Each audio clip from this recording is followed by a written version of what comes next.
The sand shifts beneath your feet. The sun hammers down with the kind of heat that makes your thoughts dissolve before they finish forming. And somewhere inside one of the most sophisticated civilizations in human history, a technology is being used that the modern world wouldn't rediscover for thousands of years. Not a metaphor, not a myth, not a misinterpretation by overzealous theorists looking for aliens in every hieroglyph. Something real, documented, and deeply strange.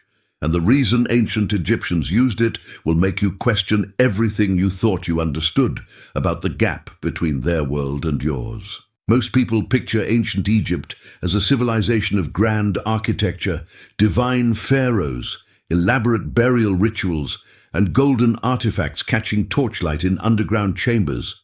That picture is not wrong, but it is dangerously incomplete. Because behind that grandeur lived a civilization grappling with problems that were, in many ways, identical to yours. Pain, infection, paralysis, the terrifying unpredictability of the human body. And in trying to solve those problems, Egyptian physicians and priests stumbled onto something that electrical engineers today recognize immediately. And that took the Western world until the 19th century to formally explain. The technology in question involves electricity. Not generated, not stored in batteries, not transmitted through copper wire, but produced biologically, harvested from living creatures, and deliberately applied to human bodies for therapeutic purposes. The creature at the center of this story is the electric catfish, known in ancient Egyptian records as the Thunderer of the Nile, a fish capable of discharging up to 350 volts when threatened or handled. You need to sit with that number for a second. 350 volts. A standard household outlet in the United States delivers 120. What the ancient Egyptians were holding in their hands during certain medical procedures carried nearly 3 times that charge, and they were doing it on purpose. The evidence for this is not speculative.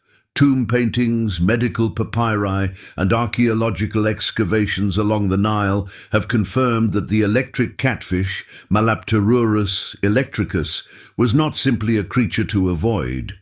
It was a creature to use. Depictions of this fish appear in contexts that clearly separate it from the ordinary food fish also painted in Egyptian tombs. It appears near figures that scholars have identified as priests, healers, and figures associated with pain treatment. One of the most important pieces of evidence comes from the Edwin Smith Papyrus, one of the oldest surviving medical texts in human history, which documents a level of anatomical knowledge and clinical observation that astonishes modern surgeons even today. The ancient Egyptians were not guessing when they handled this fish. They were applying a consistent, documented practice. To understand why they developed it, you have to understand the physical reality of life in ancient Egypt. Not the royal life, not the priestly life, but the life of the body itself. Imagine waking up in a body that has spent decades hauling stone, farming in flooded mud, grinding grain by hand, walking everywhere on hard, cracked earth with no footwear worth describing. Chronic pain was not an exception in ancient Egypt. It was the baseline. Skeletal remains excavated from worker cemeteries near Giza show spinal compression, arthritis, fractured bones that healed badly, and joint damage beginning in young adulthood. The priests and physicians who served these bodies had to confront pain management without aspirin, without opioids in clinical doses, without anti-inflammatory drugs, without anything that you would recognize as a pharmacy. What they had was the river, the land, and a deep empirical understanding of what happened when living things interacted. The electric catfish offered something that no herb, no poultice, no prayer could replicate. It offered immediate involuntary neurological disruption. When your body receives an electric shock, your nervous system floods. The sensation overrides other signals. Muscles contract. Pain pathways for a moment go silent.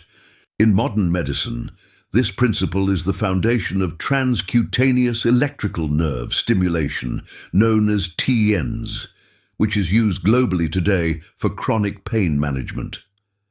It is also related to the mechanisms behind spinal cord stimulation and electroconvulsive therapy. The ancient Egyptians did not have the vocabulary for neurological pathways.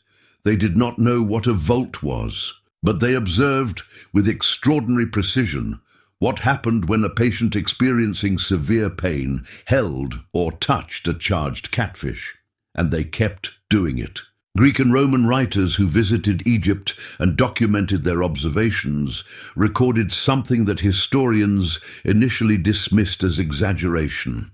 They described healers using fish to treat pain in the head and feet in particular, headaches and conditions that sound, in modern reading, remarkably like arthritis of the joints. One Roman physician, Scribonius Largus, writing in the 1st century, explicitly described using torpedo fish, the electric ray, to treat headaches and gout by placing the living animal on the patient's body.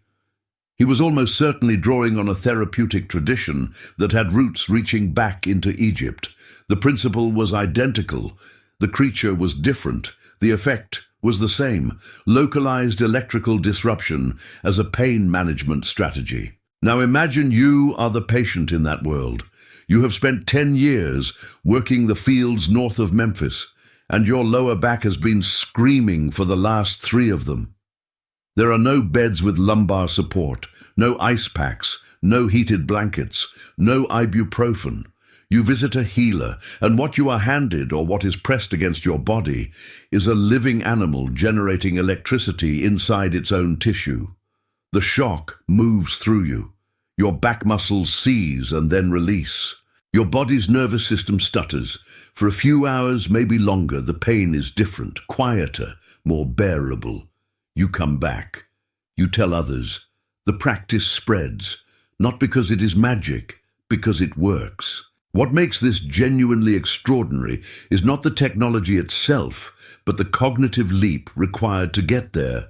Someone, at some point in ancient Egyptian history, made a connection between a fish that causes involuntary muscle responses and a body that is suffering involuntary pain responses, and decided experimentally to introduce one to the other. That is not superstition. That is empirical reasoning. That is the same logic that eventually produced electroconvulsive therapy in the 20th century and spinal cord stimulators in the 21st. The technology changed. The scale changed. The materials changed. The underlying principle, electrical interference in the nervous system to modify pain and neurological function, did not change at all. The electric catfish was not the only electrical phenomenon the ancient Egyptians documented. Archaeologists working in Egypt have also examined the famous Baghdad Battery, a set of clay jars found near modern Iraq, but potentially connected to broader ancient Near Eastern knowledge networks, which appear to function as galvanic cells capable of producing low-level electrical current. The connection to Egypt remains debated, but what is not debated is that ancient cultures in the region were aware that certain materials and configurations produced effects that we now understand as electrochemical reactions. Egypt, with its extensive trade routes and thousands of years of material experimentation, was not isolated from this knowledge. The Egyptians who used the electric catfish were part of a civilization that was actively testing the physical properties of the natural world in ways that were far more systematic than the word primitive could ever honestly describe. The application extended beyond pain. Some translations of medical papyri and analyses of tomb iconography suggest that electrical stimulation via catfish was also applied in cases involving paralysis, particularly paralysis following injury. This is perhaps the most startling implication of all. The idea of using electrical stimulation to provoke neurological responses in paralyzed limbs is one that modern medicine is actively pursuing right now. using implanted electrodes, laboratory-grade current, and billion-dollar research programs. The ancient Egyptians were reaching toward the same destination with a fish from the Nile and 3,000 years less accumulated scientific vocabulary. They were wrong in some of their explanations, but they were not wrong in their observation that electricity and the human nervous system have a relationship that can be intentionally manipulated. Here is what makes you feel the full weight of that gap. Right now, without thinking about it, you can manage your pain. You can swallow a single tablet that blocks the signal between an inflamed joint and your brain. You can place a small adhesive pad on your lower back and deliver precisely calibrated electrical pulses to disrupt a chronic pain cycle. You can lie down on a surface designed to support every curve of your spine.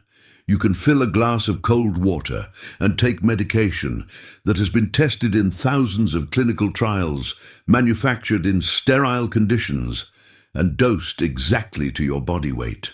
You do these things without wonder, without ceremony, without any awareness that what you are doing represents the culmination of thousands of years of experimentation that began on the muddy banks of the Nile, with a healer pressing a living, thrashing electric fish against the body of someone who was hurting and had no other option. The ancient Egyptians who developed this practice were not primitive people making lucky guesses. They were sophisticated observers working within a framework of natural philosophy that, in certain domains, arrived at correct practical conclusions thousands of years before the theoretical understanding caught up. They knew that the fish worked. They documented that the fish worked. They passed that knowledge through generations of medical practitioners who refined and applied it. The terminology they used was different. The cosmological framework surrounding it was different. The results were recognizably the same. What the story of ancient Egyptian electrical therapy ultimately reveals is something that history rarely allows you to see clearly. The moment when human desperation and human intelligence collide in the absence of modern tools. And the answer that emerges is not magic, not religion alone, not superstition, but practical, replicable, effective technology. Technology disguised as something bizarre. Technology that looks from the outside like a priest handing a suffering person a fish and calling it medicine. Technology that was, in every way that matters, exactly that. You would not have survived a week with the pain management options available to a field worker outside Luxor in 1500 BCE. The electric catfish, for all its strangeness, was the closest thing to relief that the ancient world could offer the people who built the structures you still photograph today. The people who built those monuments had broken backs, swollen joints, cracked feet, and chronic infections. They had a fish, and remarkably, it helped. If there is a civilization, a ritual, a medical practice, or a hidden technology from the ancient world that you think deserves this kind of unfiltered reconstruction, the real version, not the textbook version, leave it in the comments. The history you were taught left out the most important parts.